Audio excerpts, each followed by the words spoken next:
Begini penjelasan DPR terkait honorer tidak jadi dihapuskan pada tanggal 28 November tahun 2023. Komisi 2 DPR memberikan pernyataan terkait kebijakan mengenai penghapusan honorer. Sudah sangat ramai terdengar kabar mengenai akan dihapusnya honorer di Indonesia. Kabar tersebut menimbulkan pro dan kontra di kalangan honorer, sebab honorer selama ini merasa terpojokkan. Sudah erat sekali kaitannya honorer dengan gaji yang didapatkan tidak sebanding dengan effort yang telah diberikan kepada instansi pemerintahan. Seakan sudah menjadi rahasia umum bahwa honorer menginginkan posisi yang aman seperti diangkat menjadi PPPK, pegawai pemerintah dengan perjanjian kerja. Akan tetapi, pemerintah sudah mengambil kebijakan dengan mengangkat honorer menjadi PPPK tanpa tes.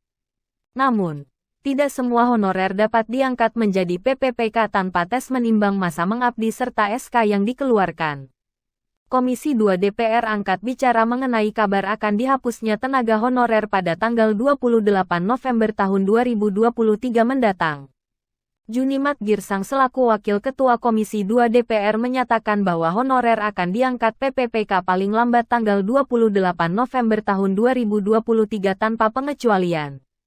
Pengangkatan honorer menjadi PPPK akan terjadi pada 2,3 juta honorer yang datanya telah terekam dalam database BKN.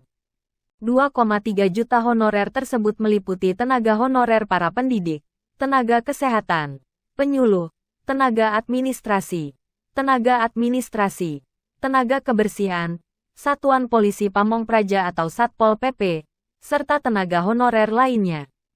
Pengangkatan tersebut akan terjadi secara otomatis mengikuti data yang telah ada di BKN. Pengangkatan honorer menjadi PPPK akan dilakukan paling lambat pada tanggal 28 November tahun 2023.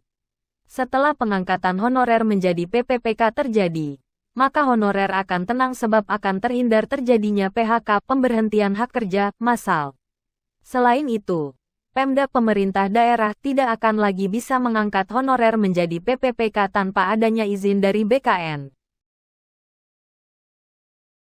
Terima kasih yang sudah tonton di channel Nyata Berita. Semoga sehat selalu. Jangan lupa subscribe, like, share, dan nyalakan notifikasinya biar tidak ketinggalan berita lainnya.